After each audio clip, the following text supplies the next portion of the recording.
Este mensaje fue impartido en la Iglesia Bautista Roca Eterna de la Ciudad de México. Para más información, visita nuestro sitio de internet rocaeternamexico.com o en Facebook Roca Eterna México. Esperamos que este mensaje sea de bendición a tu vida. Bueno, les digo que es tremendo, hermanos, es tremendo este pasaje porque es como si estuvieran hablando, y no es como si estuvieran, está hablando de quién, hermanos. ¿Se acuerdan de esa palabra nosotros? Qué impresión es que hable acerca de nosotros, la Escritura, hermanos, sobre todo en un tema como estos. Nos gusta escuchar la parte hermosa, nos gusta escuchar la parte bonita, pero Pablo, hermanos, nos está enseñando.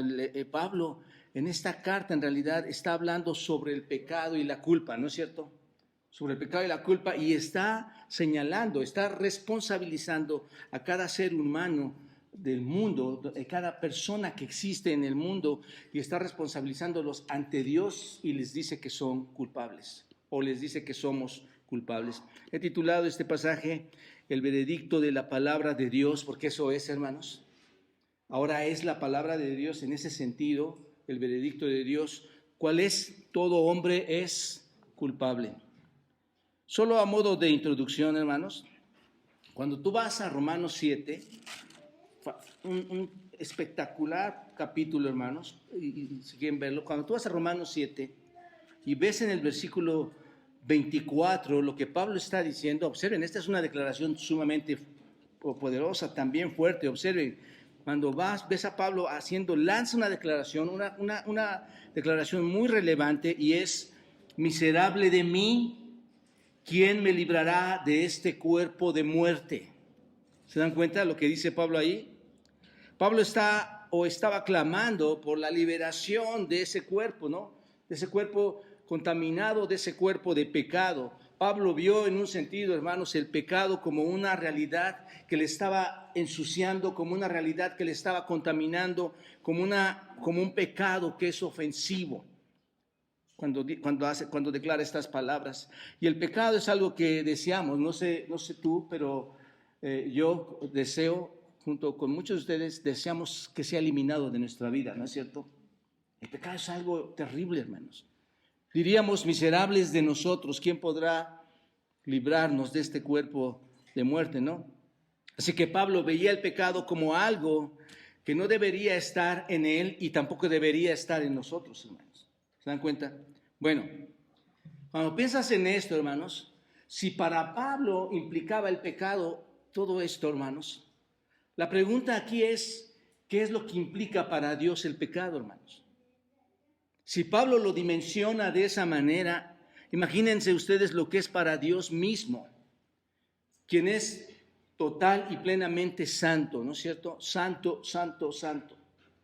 ¿Qué es lo que Dios ve? ¿Qué es lo que implica para Dios el pecado? Si alguien te pregunta, o tú mismo te llegas a preguntar algún día lo que Dios siente o lo que Dios piensa acerca del pecado, bueno, hermanos, tienes que recordarlo muy bien. ¿Cómo reacciona Dios?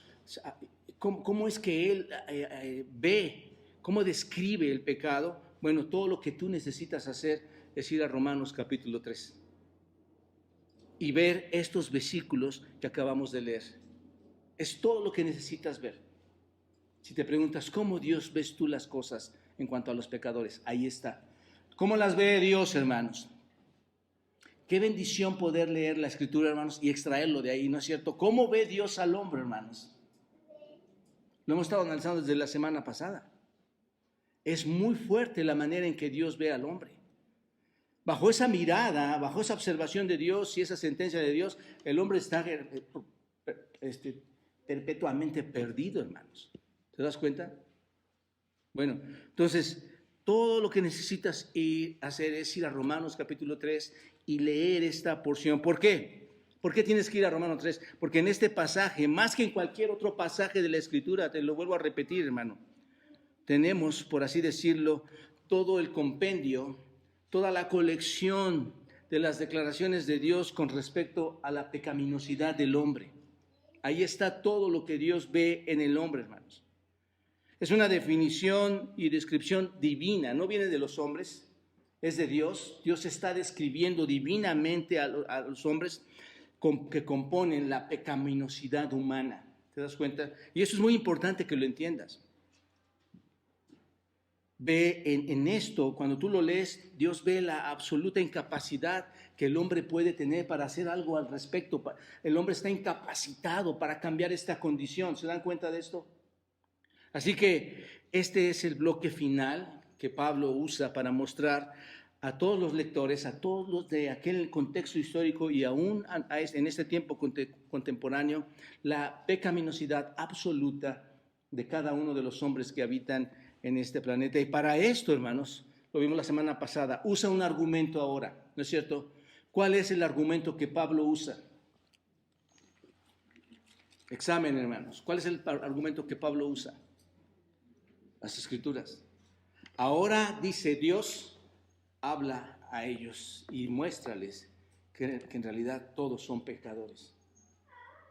Y el argumento de Pablo es eso, va a mostrar la pecaminosidad del hombre por medio de la palabra de Dios. Y ahora nos mostrará en las Escrituras, porque recuerden que está cite y cite y cite el Antiguo Testamento. Ahora nos va a mostrar con las Escrituras, va a verificar el hecho de que todo el mundo, hermanos, es culpable ante Dios. Esto tiene que quedar claro. Todo el mundo es culpable ante Dios. ¿Hay alguien que no sea culpable aquí ante Dios? Todos. Y como los he venido diciendo, hermanos, aquí es donde comienza el Evangelio. ¿A quién le gusta escuchar la parte negativa, hermanos? Insisto, tú vas con un médico y el médico no te dice, tómate 5 aspirinas y 3 inyecciones de tal. ¿Qué es lo que primero te dice el médico? Tu enfermedad. Así es la Santa Biblia, hermanos. Así es la santa voz de Dios. Dios no nos está, en un sentido, hermanos, debería ofendernos, pero Dios no nos quiere sobajar, Dios no nos quiere hundir, quiere hacernos ver nuestra realidad, quiere que sepamos quiénes somos y la ayuda que requerimos. Y eso, hermanos, no debería sonar duro en nuestras vidas, sino debería sonar, en un sentido, es el amor de Dios mostrándome mi impureza para que yo pueda obtener de Él el amor verdadero, el amor en Cristo. ¿Te das cuenta? Entonces, así es como comienza el Evangelio. Antes de que puedas llegar a conocer a Dios, debemos darnos cuenta de qué, hermanos, de lo pecaminosos que somos, de cómo está compuesto el ser humano y cómo actúa, cómo piensa, cómo habla. Lo vamos a ver ahorita, hermanos. Entonces, puedes escuchar el gran mensaje de salvación, pero antes debes escuchar el gran mensaje de perdición que hay si no conoces a Cristo. Y estamos cerrando esa parte ahora, hermanos. Vamos a continuar entonces con este estudio. En las Escrituras encontramos nuestra situación real como pecadores. Y esta mañana vamos a continuar viendo los 4 aspectos que nos muestran nuestra culpabilidad ante los ojos de Dios. Ya vimos la primera, ¿recuerdan ustedes? Ya vimos el primer aspecto y fue que la Escritura nos muestra que tenemos, ¿qué, hermanos? Cargos. Hay un cargo, ¿no es cierto? Está en el versículo 9, ya lo estudiamos. La Escritura nos muestra nuestros cargos. El segundo aspecto que vamos a continuar viendo, y nos quedamos ahí a la mitad la semana pasada, es que la Escritura nos muestra que tenemos acusaciones. ¿Cuáles detalladamente empieza Dios a darnos? Cada una de las acusaciones nos empieza a señalar cada área en la que nosotros somos culpables. Ese es el segundo aspecto. Y vimos que hay más de una decena de acusaciones aquí, hermanos. Ya vimos la primera, ¿recuerdan? La primera acusación en nuestra contra está en el versículo 10. ¿Cuál es, hermanos? No hay justo, ni aún uno. Entonces, hermanos, esto, insisto, llévenlo en su mente, hermanos. ¿Cuántos justos hay? No hay manera. ¿Cómo debes quedarte tú entonces? Según el versículo 19 y 20, ¿cómo debes quedarte? Callado. No tienes defensa. ¿Te das cuenta? Número 2, y estaba citando ahí el Salmo 14, normalmente está citando el Salmo 14. Y luego vimos una segunda acusación en el versículo 11, ¿cuál era? No hay ¿qué, hermanos? No hay quien entienda, ya lo estudiamos también, citaba el Salmo 14 y otra vez Salmo 53.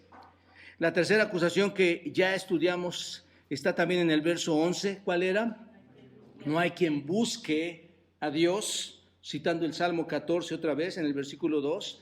Y ahora aquí continuamos, hermanos. Observen todos los detalles que van a salir aquí. Vamos a ver la cuarta declaración de acusación en nuestra contra en el versículo 12. Ahí en el versículo 12, observen. ¿Cuál sería, hermanos? Todos, ¿qué hicieron, hermanos? Todos se desviaron. Esto está haciendo referencia al Salmo 14 otra vez, versículo 3, al Salmo 53. Les digo que está haciendo, siempre se va normalmente a estas referencias, versículos 1 al 3. Pero aquí dice, todos se desviaron. La primera pregunta, cuando tú ves esto, y una pregunta por obligación, ¿cuál sería, hermanos? O sea, si te desvías, ¿a dónde se desviaron? Hay un camino que tienes que seguir. ¿Qué está pasando? ¿A dónde se desviaron? ¿De dónde se desviaron? Iban, ¿no? Y se desvían. Entonces, ¿se desviaron de dónde, hermanos? Del camino. Se desviaron de un camino. ¿Te das cuenta? Todos los hombres se han desviado, porque no dice que uno, hermanos. ¿Recuerdan? Es todos, gentiles, judíos, creyentes, todos. Todos los hombres se han desviado del camino de ¿quién, hermanos? De Dios. Y si prefieren escucharlo de otra manera, todos se han salido del camino. Todos se salieron del camino. No hay excepción de personas, hermanos. Todos, completamente todos se han desviado. Todos ellos se han desviado del camino, cegados por el pecado, porque ¿qué es lo que te hace desviarte espiritualmente del camino? El pecado te ciega, ¿no es cierto? Cuando hay algo que te hace desviar del camino es porque el pecado te cegó. Y empiezas a fornicar, empiezas a adulterar, empiezas a robar, empiezas a mentir, empiezas a transgredir, empiezas a herir, empiezas a sacrificar, empiezas a adorar a otros dioses, ¿no es cierto? Es el pecado que te está secando y te está desviando del camino, te está desviando de la verdad. No es cierto que sucede en el mundo, hermanos. Sucede en los creyentes y los supuestos creyentes. Cuando se desvían, no tienen ningún interés en particular por darle la gloria a Dios, hermanos. Recuerden, es desviarse del camino de Dios. Y su interés es otro. Todos ellos se han desviado.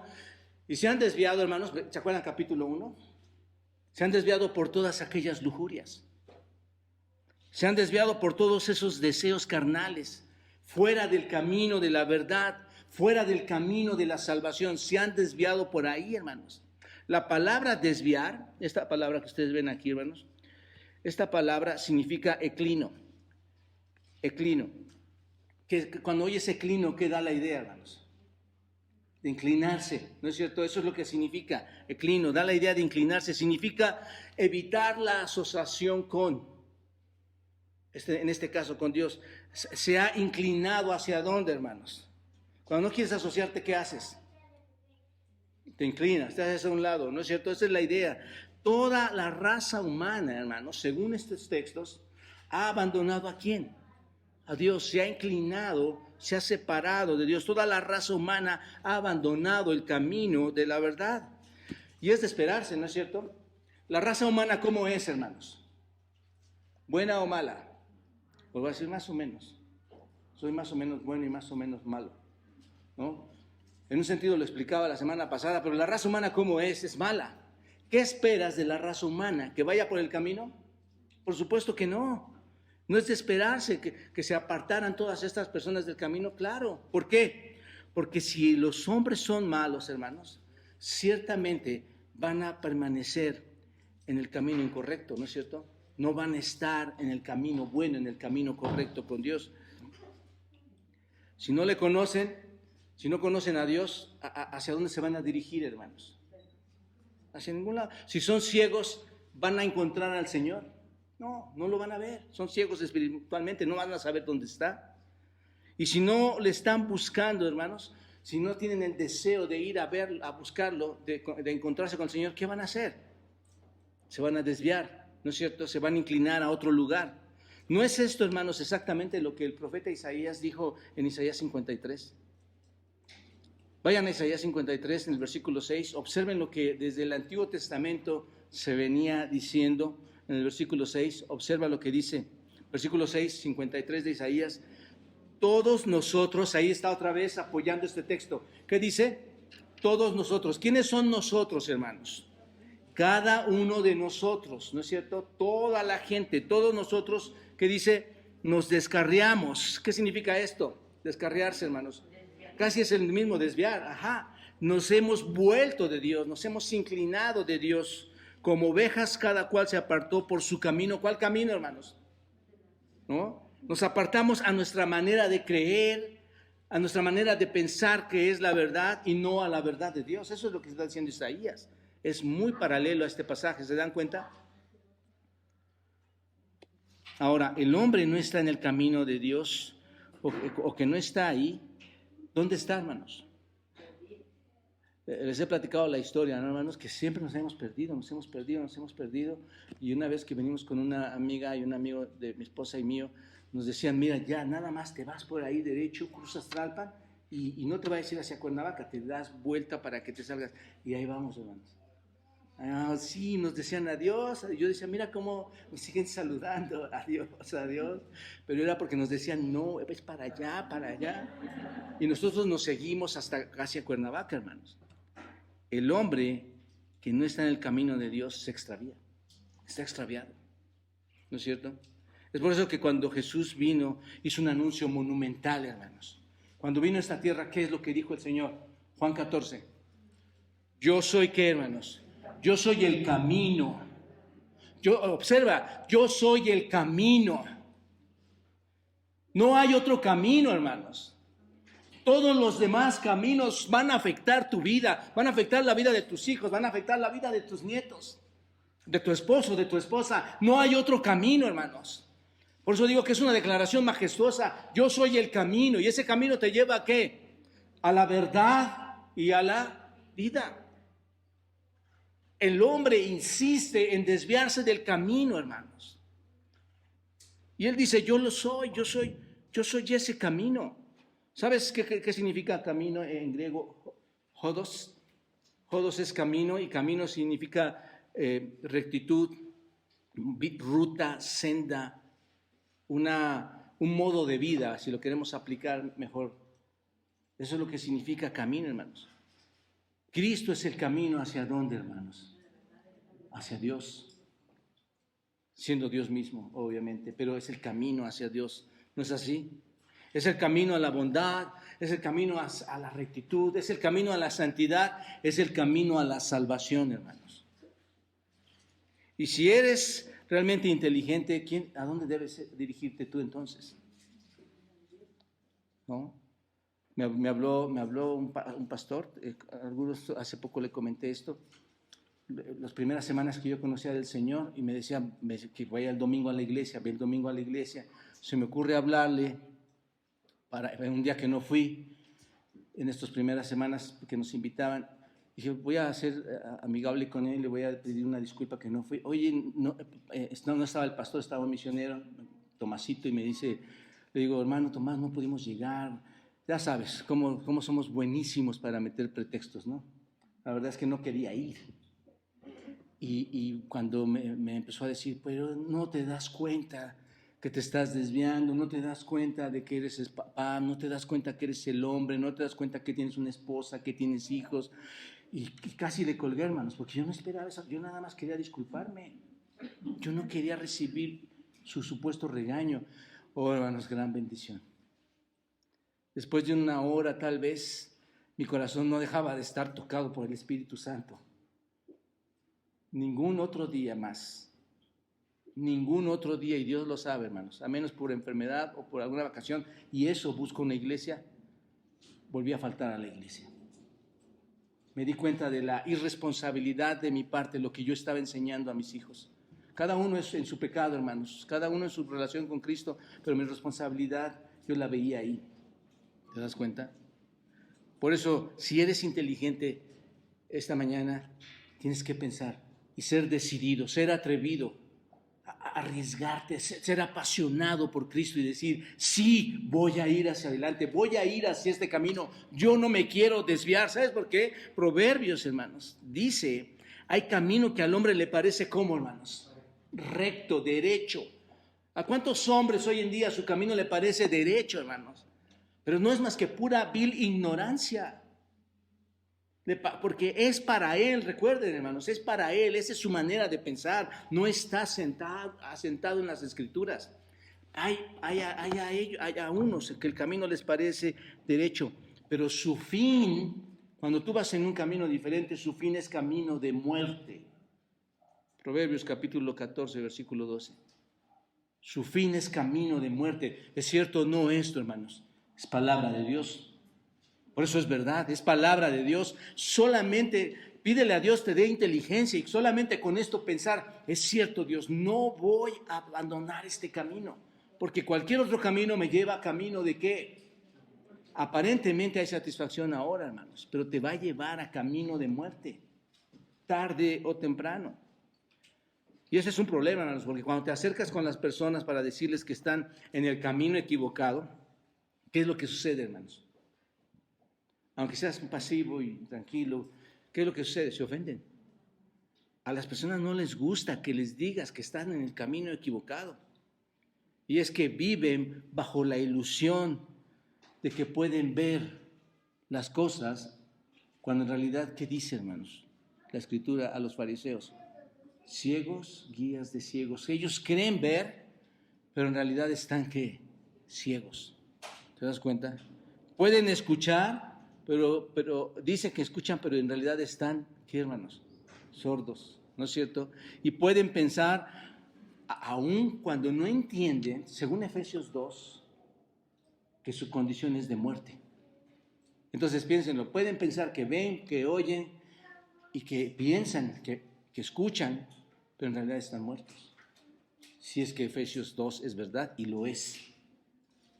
Por eso la gente no escucha, hermano, no ve, no oye. Esta es la razón por la que nosotros cuando llevamos el evangelio a algunas personas, a otras personas, no vamos con nuestro poder. ¿Qué te van a escuchar a ti?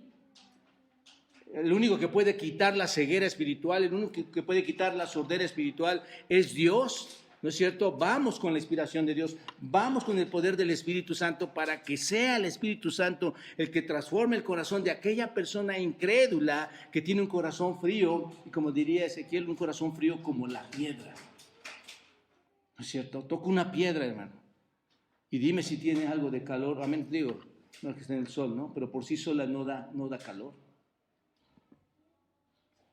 Y sepan esto, mis amados hermanos y amigos, hasta que una persona no reconozca que no hay esperanza, hermanos, para ellos nada va a cambiar. Cuando una persona no reconoce que no hay esperanza, nada va a cambiar. Muchas personas que asisten a las iglesias, que asisten a sus cultos, no quieren oír. ¿No te has dado cuenta de esto? Muchas personas no quieren oír. Están en su mente, su mente está en otro lado, pensando en sus propias satisfacciones. Y sin duda están meditando en su propio corazón de piedra, hermanos, en sus propios intereses, en su propio camino. Y puedo decir esto, hermanos, por lo que Dios describe de nosotros. Y consideran que no es para ellos el mensaje porque piensan que son inocentes ante Dios. Por eso hay mucha gente que sale de la iglesia y habla, no, porque no lo ven, hermanos, pero en su ceguera son inocentes ante Dios. Pero esto es una teoría falsa, porque dice la Escritura en Romanos 3, ¿quiénes son inocentes ante Dios? Nadie, todos son, ¿qué, hermanos? Culpables. Esa es la sentencia, todos son culpables. Yo amado amigo, de verdad te lo digo, y veo señoritas los miércoles aquí, hablo con ellas, veo a nuestros hermanos en domingo, el miércoles, y yo de verdad te digo, hermano amado y amigo amado, tienes que entender una cosa, el mensaje es para ti. Es exclusivo para ti. Dios no te hizo a un lado, Dios quiere que escuches esta palabra. Va a ser oída por todos. Este mensaje es para ti. Déjame decirles algo. Cuando una persona piensa que no es culpable, que el mensaje no es para ellos, hermanos, Cristo no le puede salvar. ¿No es cierto? Jamás te va a salvar porque no hay nadie a quien se pueda culpar. ¿Recuerdan las clases anteriores? La gracia se derrama, hermanos, porque hay ¿qué? Pecado. Pero nunca se va a derramar la gracia si tú dices, yo no soy culpable. ¿Te das cuenta de esto? Todo tiene concordancia, hermanos. Sin embargo, cuando alguien se declara culpable y ve sus pecados, hermanos, y dice, yo ya no puedo soportar, ¿se acuerdan, Pablo? Miserable de mí. Cuando alguien dice, de verdad, esta actitud de mi vida, estas acciones de mi vida, estos pensamientos de mi vida, ahora está reconociendo el problema. ¿Y qué va a pasar con esa persona, hermanos? Cuando escucha el mensaje, ahora tiene esperanza de ser librado y perdonado de sus pecados. ¿Te das cuenta? Bueno, vamos a rápidamente, hermanos. Si no, va a quedar, nos faltan como 10, hermanos.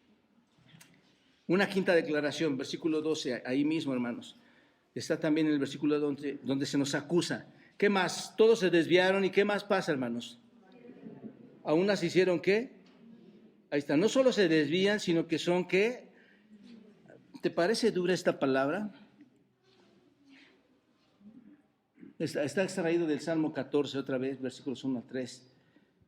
Todos aún se hicieron inútiles, todos de forma colectiva a una, es lo que dice, todos a una, todos juntándose, todos siendo uno, sin excepción. Esto es lo que podría decir ahí, nos hemos hecho ¿qué, hermanos? Inútiles. Eso es declaración de quién es, hermanos. Dios mismo. Nos hemos hecho inútiles. El equivalente de inútil, de esta palabra inútil en el hebreo, es algo que se descompone, hermanos. Cualquier cosa que se descompone, cualquier cosa que se echa a perder. Ese es el significado en el hebreo. ¿Qué haces con algo que se echa a perder?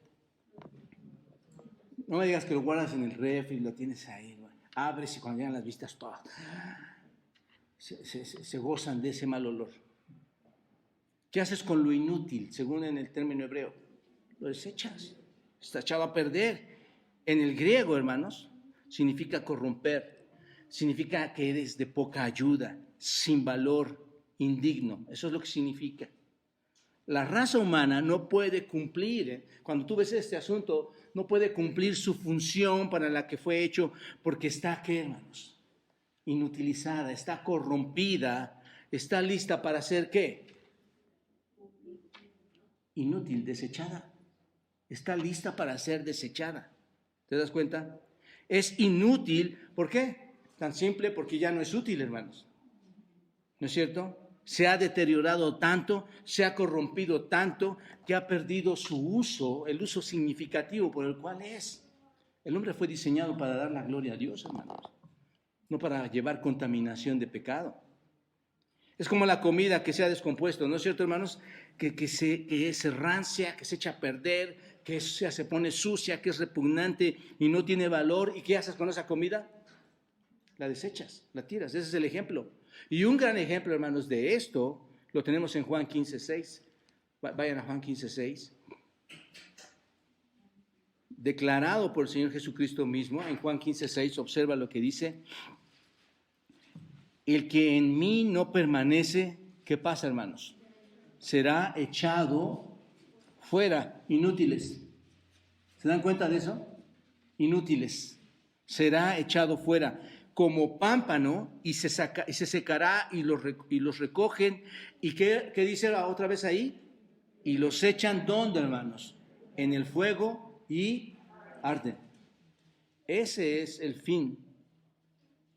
Esa es la muerte eterna de aquellos que están sin Cristo, hermanos. El hombre, según este texto, nos dice que es como una rama que no da fruto, hermanos. ¿Se dan cuenta? Y que es arrojado ¿a dónde? ¿A dónde lo arroja?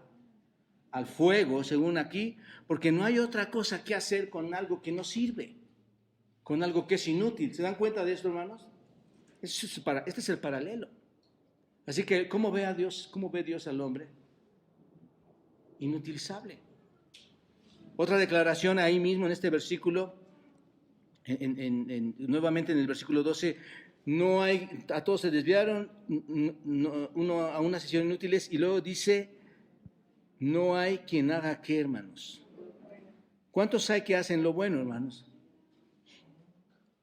Dando una clase de teología, me invitaron y les grabaron y todo. Me decían, tienes que poner esto porque dijiste la palabra bueno para los hombres. Y sí estoy de acuerdo en eso. Y déjenme explicar un poquito esto, hermanos. no hay quien haga lo bueno. No hay ni siquiera uno. Lo cita el Salmo 53 otra vez, en el versículo 13. Esta acusación, hermanos, es muy similar a la acusación del verso 10. ¿Recuerdan ustedes? En el versículo 10, cuando dice, no hay justo, ni a uno, aquí dice, no hay quien haga lo bueno. Bueno, básicamente, hermanos, la palabra bueno significa bondad. Y cuando habla de esta bondad, tiene que estar relacionado con la bondad moral. No hay nadie que haga bondad moral. ¿O sí, hermanos? ¿Aquí hay alguien que haga bondad moral? No hay nadie, hermanos. El punto aquí es que no hay nadie que haga algo que verdaderamente o que genuinamente sea bueno. No hay nadie, hermanos. No hay bondad que glorifica a Dios. No hay santidad genuina. ¿No es cierto? Eso es lo que ve el Señor aquí, hermanos.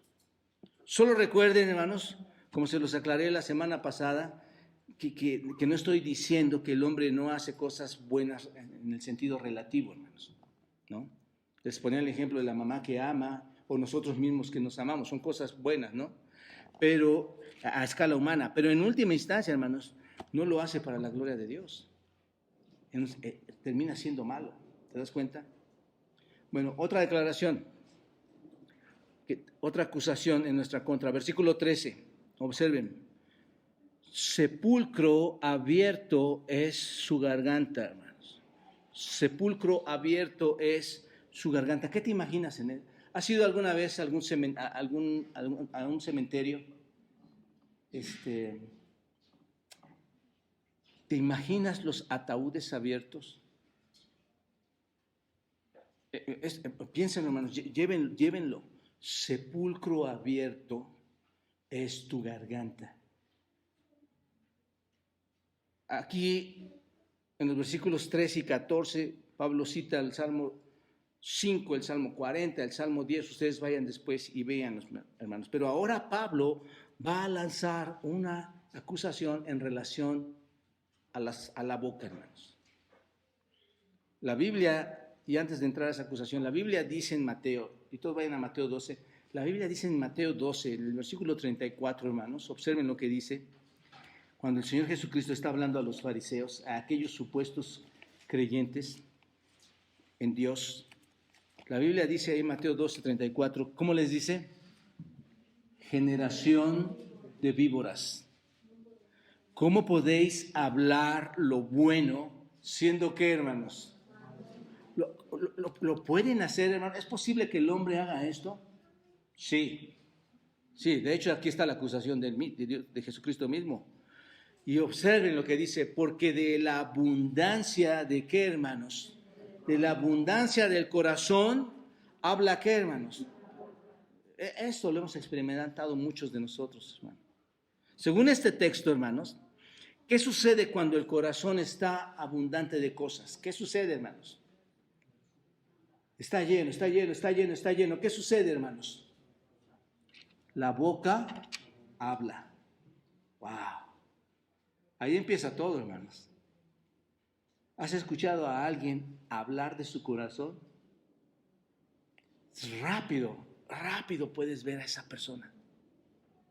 ¿Qué habla? Cuando el corazón está abundante, ¿qué sale de la boca? ¿Qué es lo que habla, hermanos? Solo se los dejo a ustedes. ¿Qué es lo que habla? ¿Qué hay ahí adentro? Y esto, hermanos, es sumamente peligroso. Hay tantos textos que nos hablan de esto en la Biblia. ¿Ustedes recuerdan Santiago? En el capítulo 3, cuando nos habla de la lengua, hermanos. Nos habla de lo maléfica que es la lengua. ¿Se acuerdan ustedes? No voy a entrar a detalle, hermanos. Me encantaría ver ahí cómo un pequeño miembro del cuerpo puede encender un gran bosque. ¿No es cierto? Que a veces es indomable. Un pequeño miembro, hermanos. Se vuelve un asesino, se vuelve una espada maléfica, ¿no? Hay tanto, hermanos, de maldad en la lengua, hay tanta suciedad en lo que se habla, porque así está el corazón, hermanos, lleno de eso. Proverbios, no se diga, hermanos, Proverbios 10, Proverbios 15, hablando de la perversidad, de la necedad de la lengua, hermanos, del hablar. Así que la acusación aquí en el versículo 13 es, su garganta es ¿qué, hermanos? Un sepulcro. ¿Cómo está, hermanos? Abierto. Es un sepulcro abierto en su garganta. Esto es fuerte porque piensen, hermanos, nada era más abominable para el mundo antiguo en esta época, y seguramente hoy en día tampoco lo es, que una tumba abierta, hermanos. ¿A quién le gusta una tumba abierta? Si tú abres una tumba, ¿qué esperas, hermano? Solo quiero que comparen esto. Si tú abres una tumba, ¿qué es lo que esperas? Un mal olor, podredumbre, descomposición. Bueno, yo no veo ninguna diferencia, hermanos, y es la analogía aquí. Sepulcro, ¿qué es lo que hay dentro de ese sepulcro, hermanos? En tu garganta, ¿qué hay? Un muerto, apestando. ¿Te das cuenta? Eso es lo que este es el sentido. Sepulcro abierto es tu garganta. Es una tumba abierta, como un cuerpo que está abierta, con un cuerpo que se está descomponiendo, que se está pudriendo y que saca un hedor asombroso, un hedor insoportable. Entendamos el texto, hermanos. Esto es lo que está diciendo. Esto no está haciendo referencia a cualquier mal olor, al del refrigerador que puse hace un ratito, o a nuestro aliento, que a veces es tan terrible, ¿no es cierto?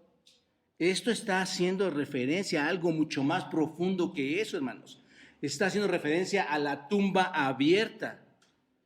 Y solo como comentario, observen de nuevo esta palabra sepulcro, abierto. Esta palabra abierto es un verbo perfecto. ¿Recuerdan los verbos perfectos que hemos estado estudiando?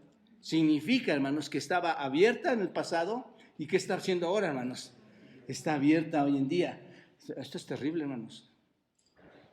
Tu sepulcro de garganta está abierto, hermanos. Está abierto y sigue estando abierta. ¿Será verdad esto, hermanos, que sigue abierto hoy en día? ¿O todos hablamos de lo lindo y somos muy espirituales? Tristemente, hermanos, dentro de la iglesia se oyen cosas que no se deberían de nombrar. Lo que viene de dentro, piénsenlo así, hermanos, ¿sale por dónde, hermanos? Lo que viene de dentro sale por dónde. Por la boca, y no es más que la misma realidad fétida, ¿no es cierto? Podrida, corrupta del hombre sin Cristo. ¿Qué es lo que está hablando, hermanos? El alma de un hombre está muerta en sus delitos y pecados, y el cadáver pútredo, apestoso, en descomposición, emite un olor sucio, un olor fétido. ¿A través de dónde, hermanos? De la garganta, ¿en forma de qué, hermanos? De palabras. Eso es lo que significa este texto, hermanos. Sepulcro abierto es tu garganta. La garganta es una tumba abierta que contiene ¿a quién, hermanos? Contiene al cadáver que está en ella. ¿Y quién es ese cadáver? El hombre. ¿Te das cuenta? El hombre. Pablo dice que la humanidad es como un cadáver que se pudre a través de ¿dónde, hermanos? De su garganta, que el hedor llega a ser reconocido por quienes, hermanos. Cuando él habla, todos lo pueden reconocer que hay un mal aroma, un mal aliento. ¿Por qué? Porque hay un muerto dentro de ellos, hermanos. Todos los que lo rodean se pueden dar cuenta que hay algo que está sucio allá adentro, que está contaminado. ¿Están de acuerdo, hermanos, que no hay nada que se pueda hacer más abominable que una tumba abierta? Con un cuerpo podrido que arroja su espantoso olor. El punto es que el alma del hombre está muerta, hermanos. Como dice Pablo en Efesios 2, ¿está muerta en qué? En sus delitos y pecados. Y si una alma está muerta, ¿qué es lo que va a sacar de su garganta? ¿Qué palabras va a sacar, hermanos? ¿Te das cuenta? Es el cadáver fétido, apestoso, en descomposición, que emite un olor repugnante que entra por la garganta, que sale en forma de palabra. Todo lo que tienes que hacer, para cerrar este punto, todo lo que tienes que hacer es escuchar lo que la gente dice para saber si el hombre es depravado. Escucha lo que la gente dice y te vas a dar cuenta si el hombre es depravado. ¿Qué hay ahí dentro?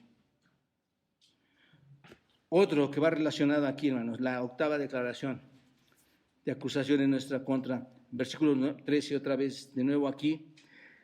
Con su lengua, ¿qué hacen, hermanos? Con su lengua, ¿qué hacen? Engañan. Increíble, hermanos. Este es el Salmo 5, versículo 9. Está haciendo Pablo referencia a esto ahí. Y otra vez, este verbo imperfecto, activo, aquí, engañar. Cuando decimos que está engañando, dejó de engañar. Es un verbo activo. Engañó y sigue engañando. Es su hábito de vida. ¿Cuál es, hermanos? Engañar. ¿Hay personas así, hermanos? Por supuesto. Es como cuando engañas al pez. Yo recuerdo que teníamos en nuestra casa un animal ahí, le poníamos una comida para que pudiera pescarla, como el pez cuando le pones en el anzuelo la comida y le pones eso, pero en realidad ese animal va y cree que se va a comer todo eso muy rico. ¿Y qué va a pasar con él, hermanos?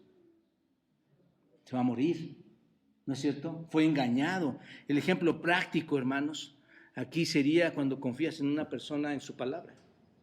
Confías en lo que está hablando y lo tomas, todo lo que dice, lo tomas como si fuera verdad lo que dice, pero te engancha. ¿Para qué?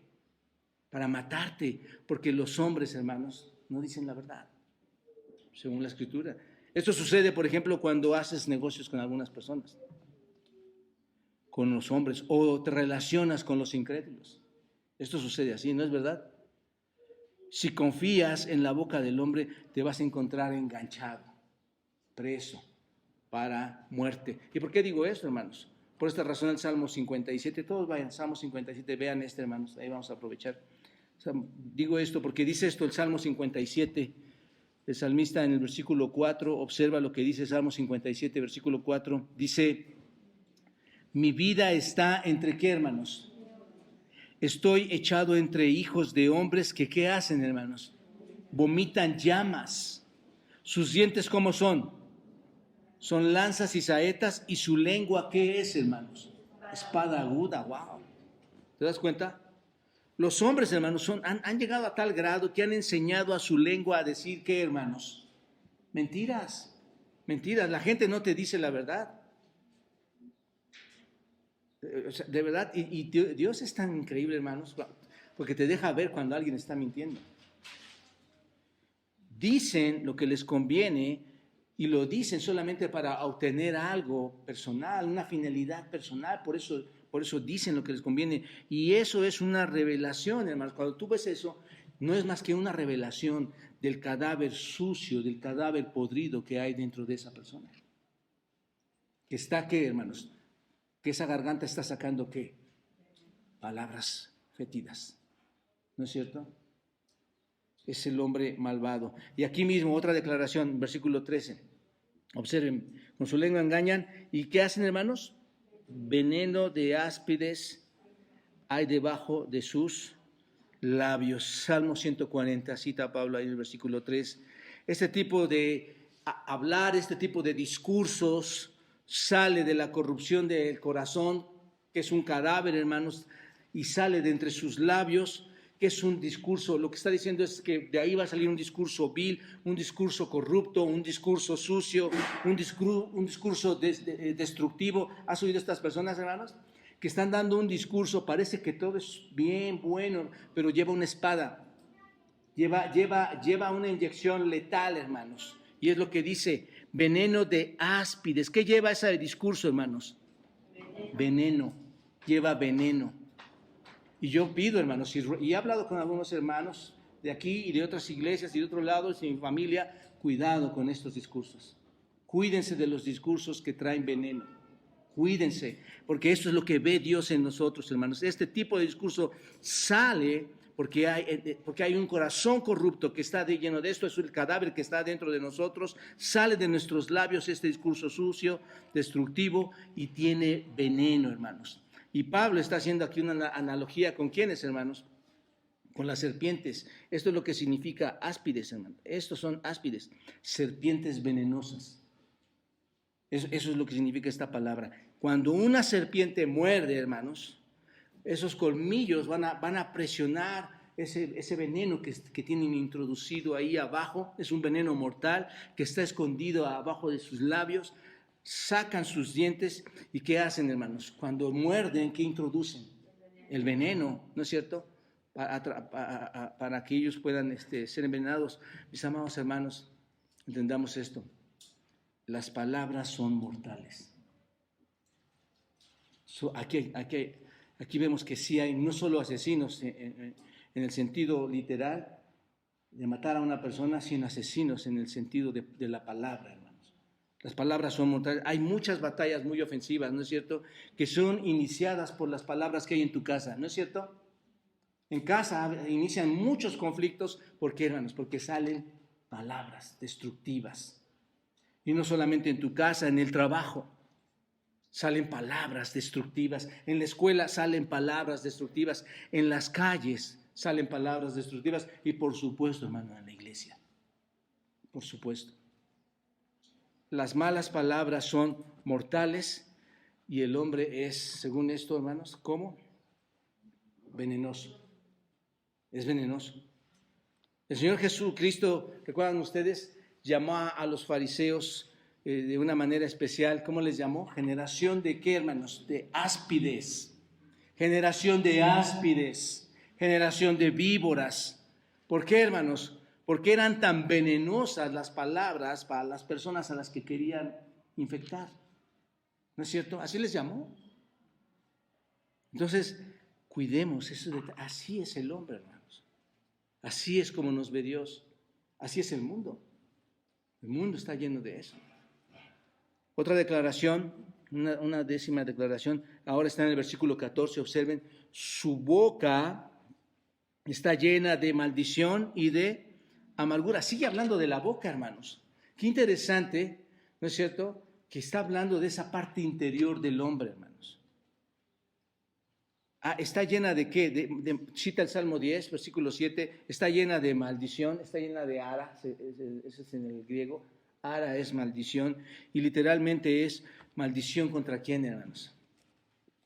No me digas que es maldición contra la silla o contra la planta. Alguien que es maldición contra quién, hermanos. Contra alguien. Esto es hablar mal de alguien. Hermanos, aquí de verdad debemos vernos en la presencia del Señor y decir, Señor, perdóname. Tú me conoces también, que me acabas de describir aquí. Y amargura, hermanos, amargura es picria y significa rencor. La amargura es rencor, despecho. ¿Te das cuenta? Entonces, es la maldad extrema que resulta de un discurso que sale de tu boca. ¿Contra quién, hermanos? Contra Dios y contra los hombres. Eso es lo que significa este texto, hermanos. Insisto, todo lo que tienes que hacer es escuchar el discurso del mundo. ¿Qué escuchas en el mundo, hermanos? Es un discurso de blasfemo, es un discurso orgulloso, es un discurso de enojo, es un discurso de engaños, destructivo, violento, mentiroso. ¿No es cierto, hermanos? Así es el discurso. ¿Por qué? Y hoy te das cuenta. ¿Cuál es la razón, hermanos? El hombre es malo. ¿Te das cuenta? Así como la tumba abierta, la garganta, la lengua, los labios, la boca liberan el hedor del corazón, hermanos. Es lo que sucede en el mundo. Cuando alguien habla, está liberando. No sé si ya me explico en esto, hermanos. Cuando alguien habla sin Cristo, ¿está liberando qué, hermanos? Todo el veneno. No, ya inyectó el veneno, ese es un asunto, hermanos. Pero cuando habla, está liberando todo ese hedor corrupto. ¿Te das cuenta? Otra declaración, ahí el versículo 15. Observen sus pies, ¿qué hacen, hermanos? Se apresuran ¿para qué? Para derramar sangre. Esto es del Salmo 59, 7. Los hombres son asesinos. Los hombres, ¿qué hacen los hombres, hermanos? ¿No es cierto que los hombres se masacran unos y otros? Es lo que sucede, hermanos. No necesito decirles mucho acerca de este texto. Ustedes ya lo saben. Ustedes lo escuchan, ustedes lo ven. No tienes que ser muy inteligente para descubrir que el hombre es básicamente asesino. ¿No es cierto? Nos matamos unos a otros constantemente, nos estamos asesinando unos a otros. Hoy en día, partes de este mundo, si te das cuenta, hay muchas matanzas, hay muchos asesinatos en este mundo. Hoy en día el mundo, ¿qué es lo que hace, hermano? ¿No se llena de armamento? ¿No fabrica las mejores armas? ¿Con cuál propósito, hermanos? Para ponerlas ahí en el comedor mientras comes, ¿no? ¿Con el propósito de qué? De matarse, de acabarse unos con otros, ¿no es cierto? Está claro, hermanos, que los hombres realmente se masacran unos a otros y el Señor Jesucristo declara en las Escrituras que esto es por naturaleza del hombre. Es algo que por naturaleza el hombre está haciendo, porque sigue las pisadas de aquel que es su padre. ¿Se acuerdan de esto? Cuando les habla en Juan 8, dice el Señor Jesucristo, vosotros sois de vuestro padre, el diablo, y los deseos de vuestro padre el diablo, queréis hacer. Él ha sido, ¿qué? Homicida. ¿Desde cuándo? Desde el principio. Y eso es lo que ustedes quieren hacer. Así los llamó el Señor Jesucristo, hermanos. ¿Te das cuenta? Un ejemplo de esto lo podemos ver actualmente en la guerra que se está librando en Ucrania, hermanos. ¿Te das cuenta? Otro ejemplo lo tenemos en nuestro país, donde la gente se está llegando a matar de forma indiscriminada en estos últimos años, ¿no es cierto? Hoy hay guerra en Ucrania y Rusia, pero en nuestro país hay una guerra de muerte entre unos y otros, hermanos. El hombre es un asesino y es rápido para asesinar. ¿Por qué? Porque dice que derrama sangre. Es un mundo violento, hermanos. ¿Te das cuenta? Dios no se equivoca con lo que está declarando. Quizá tú vas a estar cuestionándote en este momento y vas a decir, bueno, yo no soy un asesino. Bueno, tal vez no, con una pistola o un arma blanca no lo has hecho, con tus palabras sí. Pero en este contexto, hablando de un asesino como tal, tú vas a decir, yo no soy un asesino. Bueno, recuerden, hermanos, no eres tan malo como podría ser. No todos los hombres son tan malos como podrían ser, pero ¿son qué? Malos. ¿Te das cuenta? Algunas personas son simplemente malas, pero ninguna persona, hermanos, déjenme decirles, en este mundo es buena. Ninguna persona es buena. Otra declaración, versículo 16. Quebranto y desventura hay en sus caminos. Qué tremendo es, qué triste es esto, ¿no, hermanos? ¿Qué calificativos tenemos los hombres en la humanidad, hermanos? Quebranto y desventura. Básicamente lo que está diciendo es que quebranto y desventura hay en sus caminos. Es como alguien que va caminando, hermanos, va caminando por el camino, pero va dejando huellas aquí en el camino, huellas de sangre, de maldad, de horror, de terrorismo. ¿Se dan cuenta? No salió el muñequito bien, ¿verdad? Más o menos, me trato de esforzarme. Pero esos hermanos dejan una huella, dejan una devastación en su camino. ¿Te das cuenta? La palabra quebranto, hermanos, esta palabra quebranto significa romper en pedazos. Es la crueldad desatada sin misericordia, hermanos. ¿Te das cuenta? Y los hombres no solo matan en un sentido de crueldad. ¿No lo has visto en México, hermanos? Ya no solo es que te matan, sino es de forma cruel como los matan. ¿No es cierto? Veía yo unas escenas en Ucrania, unas fotos, una familia completa tratando de salir con sus hijos muertos.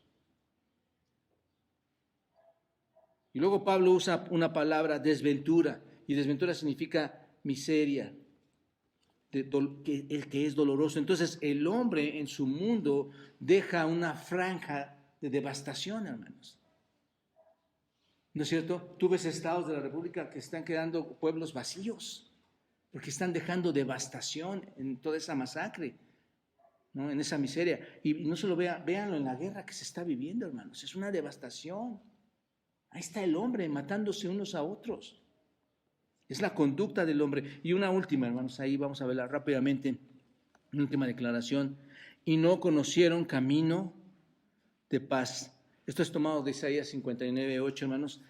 Desde que yo tengo uso de razón y desde antes, por la historia del mundo y lo que podemos leer, hermanos, si hay algo que el mundo nunca ha tenido, ¿qué es, hermanos? Paz.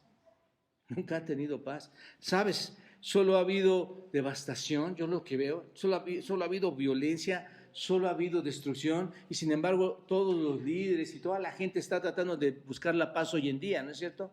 ¿Sabes cuándo va a llegar esa paz? Hasta que Cristo venga, hermanos. Hasta que Cristo venga va a llegar esta paz.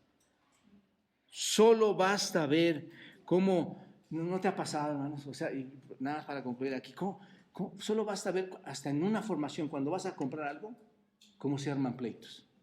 Si algo hiciste mal. Ahora estaba platicando a mi esposa, tenía ganas de un café y me bajo a comprar un café. No doy el nombre de la tienda para no hacer comerciales, pero me bajo a tomar el café y estoy parado esperando a que cobren. La señora estaba ahí, voltea, hágase para atrás, está muy cerca de mí. Ya es un pleito, hermanos. Ya es un pleito. Si dices algo tantito, una corrección, puede llegar hasta el asesinato. Ese es un ejemplo burdo el que estoy poniendo, pero esa es la conducta del hombre. ¿El hombre es bueno, hermanos? No. Si el hombre no ve toda esta pecaminosidad, no va a entender la salvación.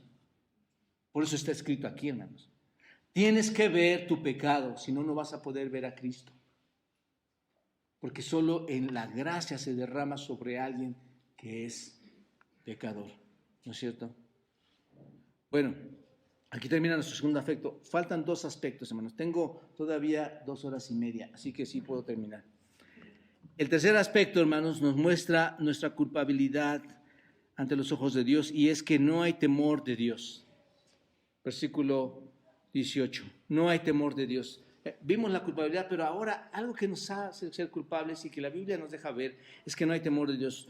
No hay temor de Dios delante de sus ojos. ¿Qué es lo que ocasiona toda esta pecaminosidad, hermanos? Todo lo que se acaba de describir. ¿Qué es lo que lo ocasiona? Bueno, realmente, hermanos, creo que en este versículo tenemos el punto central de lo que significa la pecaminosidad en el hombre. El punto central de por qué está esa pecaminosidad en el hombre. Y aquí está, hermanos, ¿cuál es? ¿Cuál es el problema de esa pecaminosidad? ¿No hay temor de Dios? No hay temor de Dios. Hermanos, pregúntense cómo un cristiano puede hablar mal o puede mentir o puede engañar. La única razón, ¿cuál es, hermanos? No le tiene temor a Dios. No tiene temor a Dios. Esto es citado del Salmo 36, hermanos. Ese es el problema del hombre. La razón por la que el hombre está abandonado al pecado es porque no tiene temor de Dios. Y es exactamente lo que dice el Salmo 36:1, hermanos. No hay temor de Dios. Cuando los hombres no temen el castigo de Dios, hermanos, ¿qué hacen? Se quedan sentados en su casa, no tienen temor. Piénsenlo, ese es el texto, hermanos. No hay temor de Dios. Cuando el hombre no tiene temor de Dios, se queda sentado en su casa, hermanos. ¿Qué hace?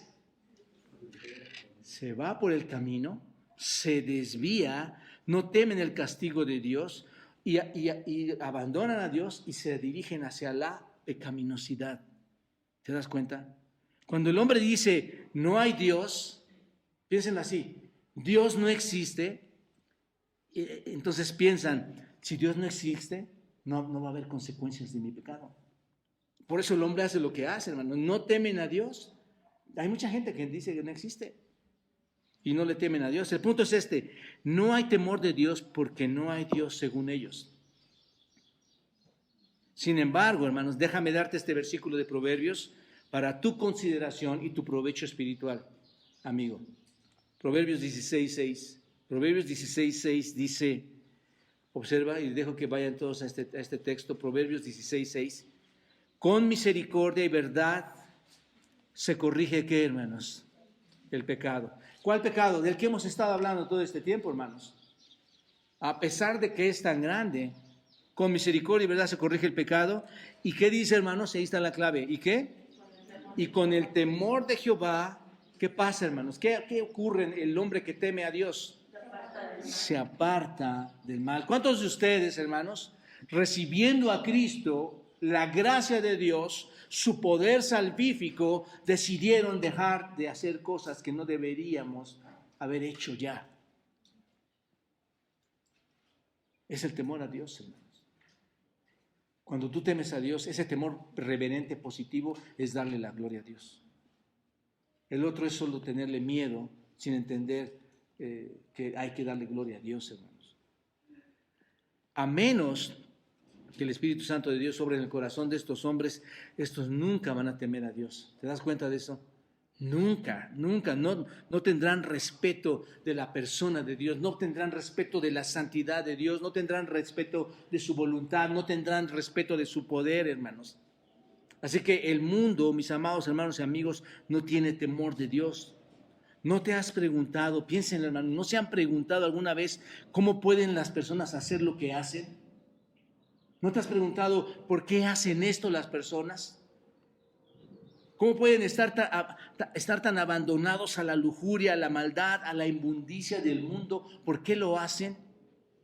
¿No te has preguntado, hermanos, cómo puede pasar la pandemia? ¿Cómo pueden pasar estas guerras, estos secuestros, estos asesinatos, estos suicidios y la gente, aún cristiana, no tiene temor de Dios? ¿No te has preguntado esto? El miércoles hablábamos un poquito de esto.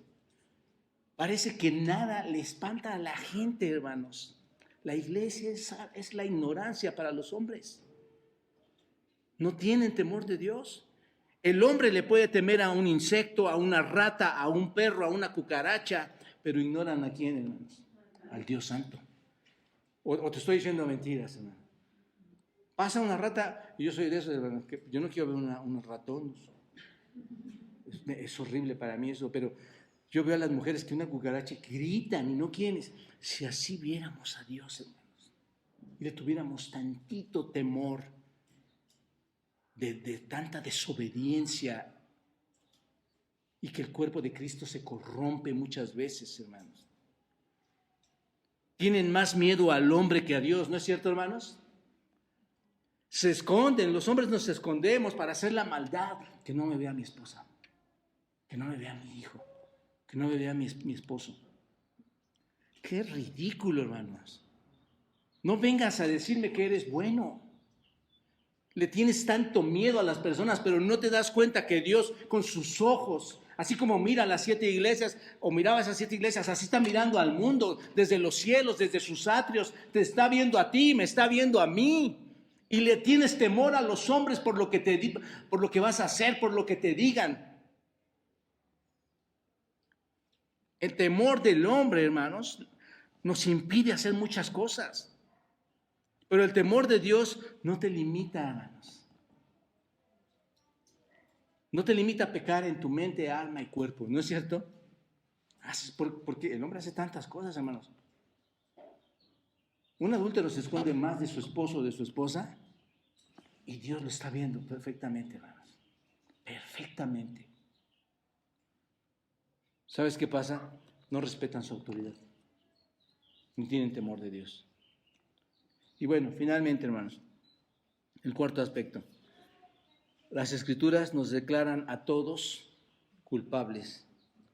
Y rápido, voy a tratar porque me hace más tiempo aquí, pero básicamente, hermanos, dice, pero sabemos, después de todo esto, sabemos que todo lo que la ley dice, lo dice a ¿quiénes?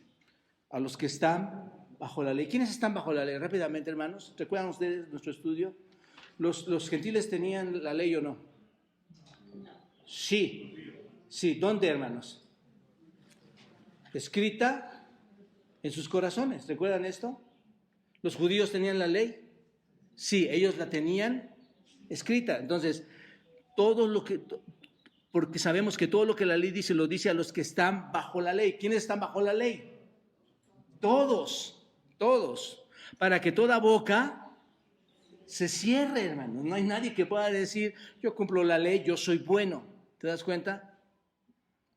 Y todo el mundo, y aquí está todavía más fuerte, y todo el mundo quede bajo juicio. No dice, excepto Germán, o excepto Silvia. ¿Quiénes son todos, hermanos? Nosotros, ¿no? Todo el mundo quede bajo juicio, ya que por las obras de la ley, ningún ser humano, hermano, será ¿qué? La ley no te va a salvar, no te puede. ¿Sabes cuál es la razón? Porque no puedes cumplir la ley. Porque por medio de la ley, ¿qué es, hermanos? El conocimiento del pecado. Hay una sentencia, hermanos. ¿Y quieren saber algo? Esa sentencia está bastante clara aquí. Y está en esta palabra, sabemos. Sabemos, aquí está la clave, hermanos, oída, es lo que significa en griego, oída, entender, no hay ninguna duda, no hay confusión sobre lo que estoy entendiendo, es saber absolutamente, es estar seguro. ¿De qué estoy seguro, Pablo? ¿De qué estoy entendido? De que todos están bajo qué, y todos van a ser sentenciados ante Dios, ¿no es cierto? Eso es básicamente lo que está diciendo aquí, hermanos.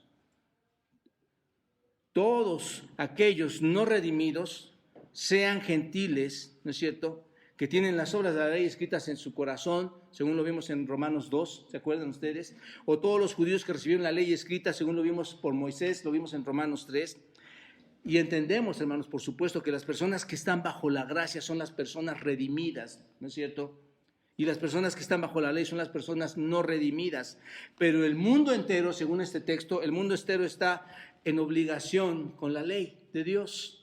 ¿Te das cuenta? Es por eso que Dios puede finalmente condenar a quienes, hermanos. A todos. A todos. Y luego el verso, porque todos somos culpables, y el verso 20 cierra de una manera monumental, observen. Ya que por las obras de la ley, ¿qué dice?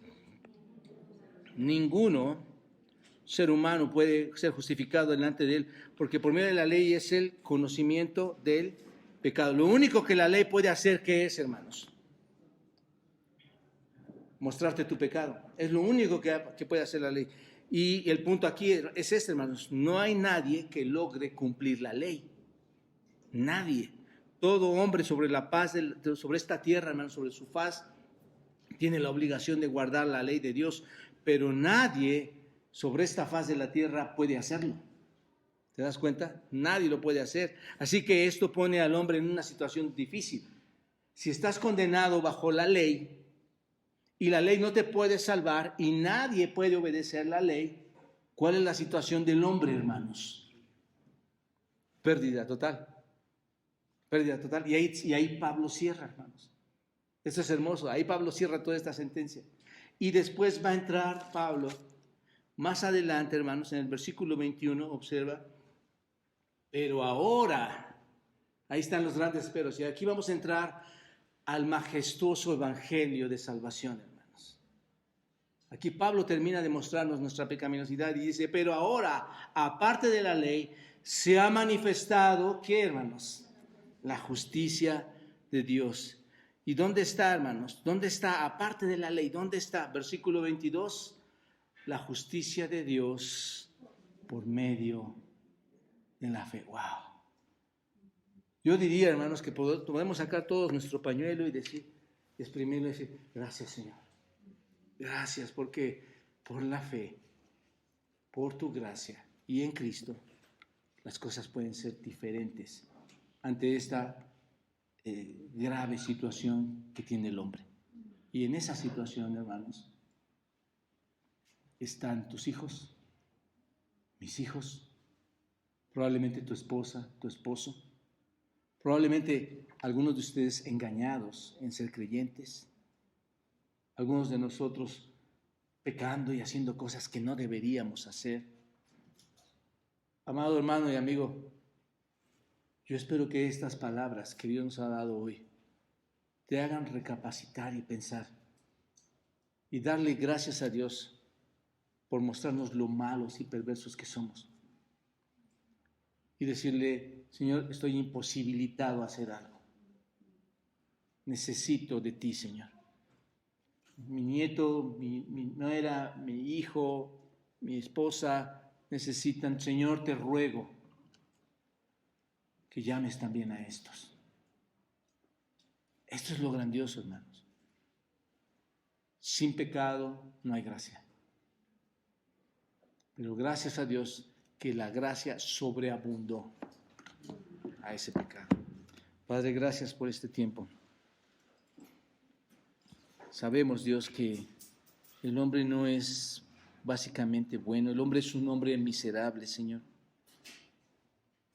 Y cuando hablamos de que el hombre no es miserable, no estamos hablando de los hombres que pasan frente a nuestra iglesia o algún par de personas, Señor. Estamos hablando de nosotros mismos, Dios, de todos los que estamos aquí y fuera de aquí, en todo el mundo. Y Dios, si todo el mundo es culpable, Señor, ante tus ojos, cuando alguien es culpable no tiene el derecho de hablar nada, Señor. No puede decir nada.